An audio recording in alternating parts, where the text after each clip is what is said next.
नमस्कार बंधुरा आमी सोमा आमार चैनल सौमिक्स जाने आरो एक नतून ब्लगे तुम्हारे सकलके स्वागत जानाई। आज के अनेक दिन पर ब्लग करछि प्राय एक देड़ सप्ताह परे। आसले आमार बोनेर बाच्चाटा माने आमी जाके पापा बोलेछिलाम प्राय 6-7 दिनों भीषण असुस्थ छिलो। एई निये आमरा सबाई खूब मन खाराप छिलो, कारोरই সেরকম একটা মুড ভালো ছিল না আর ওকে নিয়ে আমরা ভীষণ টেনশনেও ছিলাম। সেই জন্য আমি না কোনো ব্লগ আপলোডও করেছিলাম আর না আমি ব্লগ করেও ছিলাম। তো আজকে অনেক দিন পরেই ব্লগ করছি। আজকে রবিবার, এখন সন্ধ্যে 6টা বাজে। রোববার তো সবাইকেই বলেছি আগের ব্লগে। তো রোববার আমাদের হচ্ছে ভীষণ ক্লাসের প্রেশার থাকে, সকাল থেকে ক্লাস ছিল, ঘরে কাজকর্ম ছিল, সব কিছু সেরে এই যে আমি এখন রেডি হয়ে নিয়েছি শাড়ি ঠাড়ি পরে। আমি একটু বেরোবো, এখনও ক্লাসই আছে কিন্তু ক্লাসের সামনেই আমাদের একটা রথের মেলা হচ্ছে। এই নিয়ে 2 বছর হচ্ছে। আগের বছরও আমি ছিলাম না, কিছু একটা কাজের কারণে আমি থাকতে পারিনি, আমি দেখিনি। কিন্তু এবছর আমি এখন ক্লাসে যাব, ওখানে মেলাটা হচ্ছে, ওখানেও একবার যাব। ওখানে অ্যাকচুয়ালি জায়গাটার নাম হচ্ছে সরসোনা বাদামতলা, একদম আমার ক্লাসের সামনে। চলো তোমাদেরকেও নিশ্চয়ই দেখাবো। আর তাছাড়াও তারপরে যাব একটু আমার মায়ের বাড়িতে। আজকে পাপার জন্য বোন একটা রথ কিনে এনেছে, বাবা সাজিয়ে রেখেছে। তো আমি গেলে ওকে নিয়ে একটু বেরোবে, ও তো আর রথ টানতে পারবে না, চালাতেও পারবে না, কিন্তু জাস্ট একটু আনন্দ ওকে নিয়ে বেরোবো। অ্যাকচুয়ালি কালকে রথটা নিয়ে আসা থেকেও ভীষণ এক্সাইটেড, যখন থেকে দেখেছে। জানি না ওটাকে কি ভাবছে কি বুঝছে, বাট ও ওটা দেখে এত আনন্দ পাচ্ছে আর ওটা নিয়েই মানে সারাক্ষণ পড়ে আছে। কিন্তু বোন বকছে, কারণ হাতে চোট যদি ফুটে যায়, কিছু থাকে ওর মধ্যে, কিন্তু ওটা নিয়ে এত এক্সাইটেড। তো মামায় ফোন করে বললো যে বোন নেই, একটু বোন গেছে বোনের শ্বশুর বাড়িতে কিছু দরকারে, আসলে একবার বেরোবো। তো আমি এখন ক্লাসে যাব, ক্লাস থেকে গিয়ে মায়ের বাড়ি একবার যাব, তারপরে আবার আমাকে তাড়াতাড়ি করে আসতে হবে, কারণ এসে রেডি হতে হবে। আজকে আছে একটা ইনভিটেশন, আমার খুব ক্লোজ এক বান্ধবী, ওর বাচ্চার আজকে অন্নপ্রাশন। তো চলো তোমরা সবাই সাথে থাকো, ব্লগটা দেখো, আশা করি ব্লগটা ভালো লাগবে। ভালো লাগলে একটা লাইক কমেন্ট করে দিও। যদি চ্যানেলটা সাবস্ক্রাইব করা না থাকে তাহলে অবশ্যই সাবস্ক্রাইব করে দিও। আর যারা আমাকে সাবস্ক্রাইব করে দিয়েছো তাদেরকে অনেক থ্যাংক ইউ। তোমরা সবাই অনেক সাপোর্ট করছো এত অল্প দিনে, সেটা আমার জন্য অনেক। তোমাদের সবাইকে অনেক অনেক ধন্যবাদ। সবাই সাথে থাকো। বাড়ি থেকে বেরিয়েই সোজা চলে এসেছিলাম ক্লাসে। ক্লাসে এসে দেখলাম আজকে সময় 10 মিনিট আগেই ক্লাস ছুটি দিয়ে দেওয়া হয়েছে। আসলে রথের দিন তো, বাচ্চাগুলো একটু আনন্দ করবে। তো পুচকিগুলোকে দেখুন না, ক্লাস থেকে বেরিয়ে কেউ আর বাড়ি যায়নি। আসলে আমাদের ক্লাসের ঠিক সামনেই এই রাইডসগুলো বসেছিল, একদম ক্লাসের গেট থেকে দেখাও যাচ্ছিল। তো ওরা বেরিয়েই সোজা চলে এসেছে রাইডস চড়তে। তো আমি আর ভিডিও করার সময় পাইনি, দোকানগুলো যে একটু ভালো করে তুলবো, কারণ বাড়ি থেকে বারবার ফোন আসছিল যে পাপাকে নিয়ে বেরোবে রথ নিয়ে। সেজন্য আমি দৌড়ে দৌড়ে বাড়ি চলে গেছিলাম। তো ফেরার সময় যখন বাড়ি ফিরছিলাম, বোন পেছনে বসেছিল স্কুটিতে, আমি বললাম একটু ভিডিও করে নে, তখনই এই ভিডিওটা নেওয়া হয়েছিল। এটাই হচ্ছে পুরো মেলাটা, রাস্তার ওপরেই মেলাটা বসেছিল, বেশ কিছু দোকান, আর ওই ক্লাসের সামনে যে জায়গাটা আছে ওখানে কিছু রাইডস বসেছিল। বাড়িতে এসে দেখলাম আমি আসার আগেই বোন ফিরে চলে এসছে। কি হচ্ছে কি হচ্ছে এটা? হ্যাঁ ওই দেখ, এটা দাদা।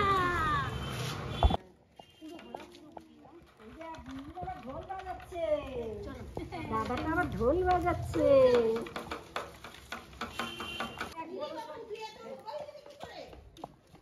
কন্ট্রোল খাওয়া দাওয়া কন্ট্রোল দেখি, মাঝে মাঝে সময় পেলে দেখি।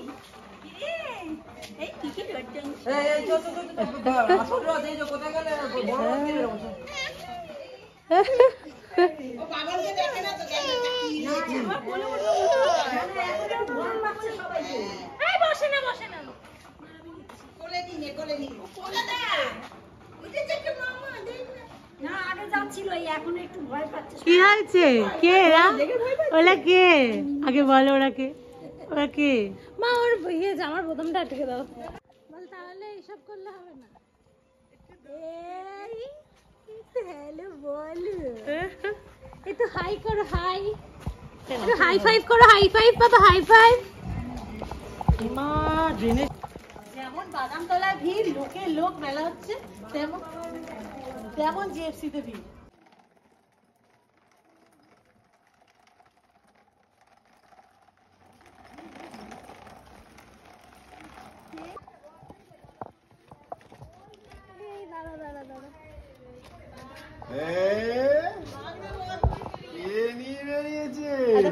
হেঁটে হেঁটে টেনেছে, মানে দাঁড়িয়ে দাঁড়িয়ে।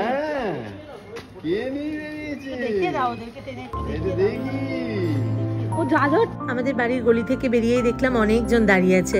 ওরা সবাই তো পাপাকে দেখে অবাক যে ও রথ নিয়ে বেরিয়েছে।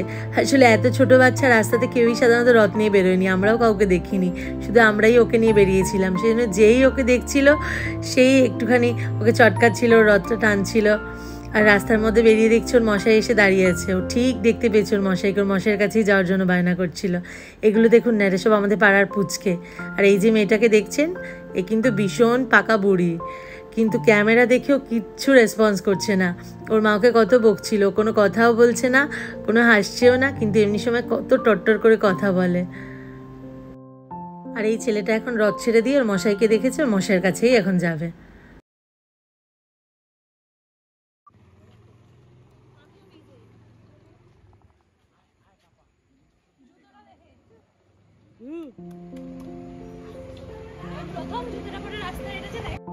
ও হয়তো কিছুই বুঝতে পারছে না এটা কি হচ্ছে, আমরা কেন করছি, কিন্তু আমরা কিন্তু ভীষণ আনন্দ পেয়েছি। ও হয়তো আনন্দ পেয়েছে কিন্তু ওর মনে থাকবে না, কিন্তু থেকে যাবে এই ভিডিওটা।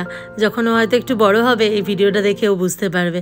এই সুযোগগুলো আমাদের সময় ছিল না, সত্যি যদি থাকতো আমরাও একটু দেখতে পারতাম আমাদের শৈশব জীবনটা কেমন ছিল।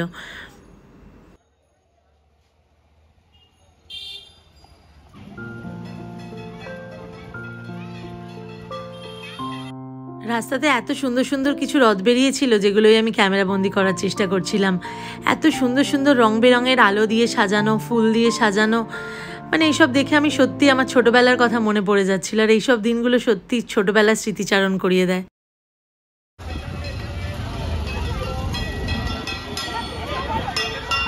বাইরে সব কাজকর্ম সেরে চলে এসেছি, হয়ে গেছে পাপার রথ চালানো, রথের মেলা দেখা।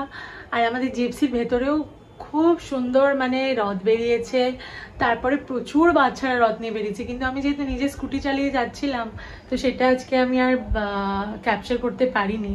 এত ভালো লাগছিল তো ভাবছিলাম যে একটু ক্যাপচার করলে হতো, কিন্তু আমার তখন খুব তাড়াও ছিল আর একা একা স্কুটি নিয়ে সম্ভবও ছিল না, তাই করা হয়নি। তো যদি উল্টো রথেও এখানে এরকম সুন্দর রথ বেরোয়, উল্টো রথে আমি অবশ্যই জিএফসির ভিডিওটাই করব। তো আমি এখন বাড়ি চলে এসেছি, এই যে সমস্ত জিনিসপত্র আমার রেডি। আসলে আমি আগেই জানতাম এসে একদম সময় পাবো না, সেই জন্য আমি আশিক যেগুলো পরবো, গিফট সব কিছু এক জায়গায় করে রেখে দিয়েছিলাম। আর এই যে আমরা ঢোকার সাথে সাথেই এসে গেছিলো পূজা। ও আজকে আসলে আমার চুলটা বেঁধে দেবে, ওকে শুধু চুল বাঁধার জন্যই ডেকেছি। ও যে কোনো আমি অনুষ্ঠানে গেলে ওকে আমি ডাকি শুধু চুল বেঁধে দেওয়ার জন্য। সাজটা সাধারণত আমি নিজে নিজেই করতে বেশি ভালোবাসি, কিন্তু চুলটা আমায় কেউ করে দিলে একটু ভালো লাগে, সেই জন্য আমি বেশিরভাগ সময় পূজাকে ডাকার চেষ্টা করি। এই যে তারপরে শাড়ি ফাড়ি পরে আমি পুরো রেডি হয়ে নিয়েছিলাম, নিজেকেও একটু ক্যামেরায় দেখছিলাম আর আপনাদেরকে দেখাবো বলেও ক্লিপগুলো নিচ্ছিলাম। আমাকে কেমন লাগছে অবশ্যই একবার জানাবেন। ফাইনালি রেডি, এই যে আমার বর রেডি হয়ে গেছে, আমরা এখন বেরোচ্ছি। এই যে আমার বোন, অনেক লেট, রাত্রি এখন 10টা বেজে গেছে। বেরিয়ে পড়েছি আমরা বাড়ি থেকে। প্রথমেই যাব মায়ের বাড়িতে, ওখান থেকে মা, বাবা আর পাপাকে তুলবো। আর বোনকে তো আপনারা দেখলেনই, আমি যখন বাড়ি গিয়েছিলাম তখন বোনকে আমার সাথে করে নিয়ে গেছিলাম। আসলে আমরা দুজনে আগে থেকেই প্ল্যান করেছিলাম আজকে আমরা একসাথেই রেডি হব, সেই জন্যই আমার সাথে গিয়েছিল। আমার ওই বান্ধবীর বাড়ি হচ্ছে রবীন্দ্র সরোবরে, আর ওদের বাড়ির থেকে খুব কাছেই অনুষ্ঠানটা হচ্ছে। আমাদের এখান থেকে পৌঁছতে ওই 1/2 ঘন্টা 40 মিনিট মতো লাগবে। এই যে তুলে নিয়েছি মাদেরকে, সেই সময় আর ভিডিও করা হয়নি, আসলে এতটা তাড়াহুড়ো হচ্ছে, অনেকটা রাত হয়ে গেছে। আমরা বাড়ি থেকে বেরিয়েছি রাত 10টায়। পাপাকে দেখলেন কেমন দাদানের কোলে শুয়ে শুয়ে বাইরের দৃশ্য দেখছে। যদিও আজকে রবিবার, রাত্রিবেলা রাস্তাটা একটু ফাঁকা আছে, হয়তো আমরা তাড়াতাড়ি পৌঁছে যাব। আর ওখানে এক বন্ধু আছে, ওকে ফোন করে বলেছি, এই যে অশোক, ওকেই বলেছিলাম যে তুই আমরা আসলে একবার ফোন করলে একটু বাইরে আসিস। তো আমরা ভেতরে চলে এসেছিলাম, আশিক আর অশোক মিলে গাড়িটাকে পার্কিং করছিল। এই যে পুচকেটা মায়ের কোলে রয়েছে, এরই আজকে অন্নপ্রাশন। ওর নাম হচ্ছে হৃদাংশু, আমার বান্ধবীর একমাত্র ছেলে। আমার এই বান্ধবীর নাম হচ্ছে মনিকা, ও আর আমি একসাথে কলেজে পড়তাম, ও হচ্ছে আমার কলেজের বান্ধবী।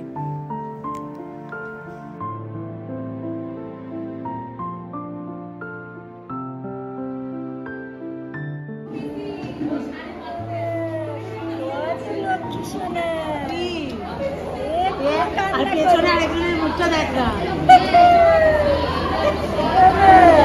আর মনিকে একটু দেখাই, মনি তো এইটাই হচ্ছে মনি, ও ওর সাথে আমার অনেক বছরের বন্ধুত্ব। আর পাপাকে দেখুন না কেমন কাঁদছে, রেগে যাচ্ছে। ওর মাম্মাম নিক কোনো অসুবিধা নেই, কিন্তু দিদুন যেন কাউকে না নেয় কোলে।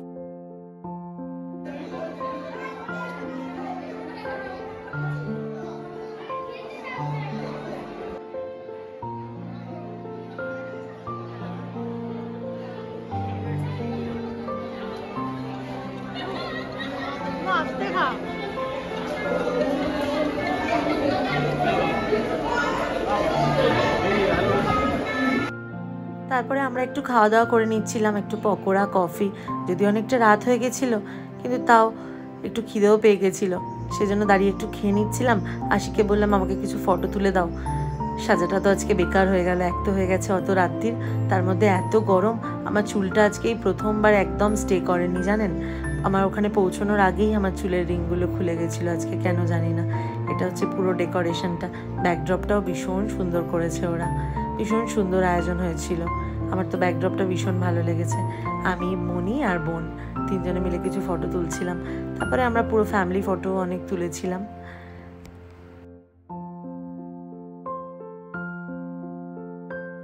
দাঁড়ান, এবার আপনাদের সাথে কিছুজনকে আলাপ করিয়ে দেব। এইটা হচ্ছে মনির বড়দা। মনিরা হচ্ছে দুই ভাই এক বোন। মনি ছোট, মনির দুটো দাদা আছে, এটা হচ্ছে বড় দাদা। আসলে মনির সাথে আমার সম্পর্কটা না শুধু বন্ধুত্বের নয়, মনির সাথে একটা পারিবারিক সম্পর্কও হয়ে গেছে। মনির বাপের বাড়ি, শ্বশুর বাড়ির সব লোকজন আমাদেরকে ভীষণ ভালোবাসে। আর আমার বাবা, মা, বোন এরা সবাই, ইভেন আমার বোনের শ্বশুরবাড়ির লোকজনও মনি আর মনির হাজব্যান্ড রঞ্জিত দাকেও ভীষণ ভালোবাসে। মনি আমাদের ঘরের মেয়ের মতোই। আর এইটা হচ্ছে মনির মা, কাকিমা। আর যে ফটো তুলে দিচ্ছে এটা হচ্ছে মনির ছোট দাদা। মনির বাবাকে দেখাতে পারলাম না, কারণ কাকুও চলে গেছিলো। আর সেদিন রঞ্জিতদাও এতটা ব্যস্ত ছিল, রঞ্জিতদাকেও আর কোনো ভিডিওতে নেওয়া হয়নি। তারপরে ফটো টটো তুলে একটু গল্প করে আমরা চলে এসেছিলাম ওপরে খাবার জায়গায়। বুফে সিস্টেম ছিল, সেই জন্য আর খুব একটা কোনো কষ্ট হয়নি। আর রান্নাবান্নাও ভীষণ ভালো হয়েছিল। তাই জন্য আমি একবারেই প্লেটে করে বেশি করে একটু খাবার নিয়ে বসে পড়েছিলাম এক জায়গায় খেতে। তারপর খাওয়া দাওয়া করে আমরা বেরিয়ে পড়লাম, কারণ অনেকটাই রাত হয়ে গেছিলো, 12টা মতন বাজছিল। কাকিমা আসছিল আমাদের সাথে একটু এগিয়ে দেবে বলে। এইটা হচ্ছে বাইরের গেটটা। বাইরের গেটটা এরম বেলুন দিয়ে ডেকোরেশন করেছিল। বাইরের ডেকোরেশনটাও ভীষণ সুন্দর হয়েছিল। আর বাইরে একটা নেম প্লেট বানানো ছিল যেখানে পুচকুটার ফটো দেওয়া ছিল। আর ওদের এই ভিলাটার সামনেই রয়েছেন একটা মা কালীর মন্দির। তো আমরা ওখান থেকে বেরিয়ে একটু সামনে এসেই একটা কোল্ড ড্রিঙ্কসের দোকানে একটু দাঁড়িয়েছিলাম। আসলে কোনো নিমন্ত্রণ বাড়ি খেলে যা হয়, খালি গলা শুকায়, সেজন্য আমরা ভাবলাম একটু একটা কোল্ড ড্রিঙ্কস কিনি, গাড়িতে খেতে খেতে যাবো। তাই একটা জায়গায় দাঁড়িয়ে একটু কোল্ড ড্রিঙ্কস কিনলাম, কিনে খেতে খেতে গল্প করতে করতে আসলাম। এই যে চলে এসেছি মায়ের বাড়ির কাছে, পাপাদেরকে নামিয়ে দিলাম। টাটা। তোর মাম্মামকে দেখ রাস্তায় দাঁড়িয়ে 2 লিটার থামস আপ। ওর লোকে ভাবে যে সবসময় এর কাঁধে এত ব্যাগ থাকে কেন। টাটা পাপা, টাটা পাপা, টাটা।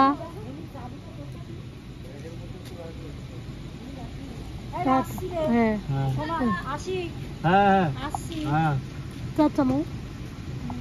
ও দেখছে, দেখো না। মাঝে মাঝে ভাবলেও কি অদ্ভুত লাগে না, কিছু বছর আগে অবধি আমারও বাড়ির ঠিকানা ছিল এইটাই। যেখানেই যেতাম না কেন, যতই রাত হোক না কেন, ওই ঠিকানাতেই ফিরতে হতো। আর কয়েকটা বছরের শুধু হেরফের, তার মধ্যে একটা মেয়ের বাড়ির ঠিকানাও পরিবর্তন হয়ে যায়। এটাই হয়তো একটা মেয়ের জীবন, ওপরওয়ালা হয়তো এইভাবেই সব কিছু তৈরি করেছেন। অনেকটা রাত হয়ে গেছে, রাত্রি 12:30 মতো বাজে। চলে এসেছি আমরাও বাড়ির কাছে। পুরো শান্ত একটা নিস্তব্ধ গ্রিনফিল্ড। এইটাই বিকেলবেলা দেখতে কত সুন্দর লাগছিল, কত লোকজনে ভরা ছিল। রাতের সৌন্দর্যটাও একটা অন্যরকম। চলুন আজকের ব্লগটা এখানেই শেষ করছি। সবাই ভালো থাকবেন, দেখা হবে পরবর্তী ব্লগে খুব তাড়াতাড়ি। ভালো লাগলে একটা লাইক কমেন্ট করে দেবেন। সবাই ভালো থাকবেন, শুভরাত্রি।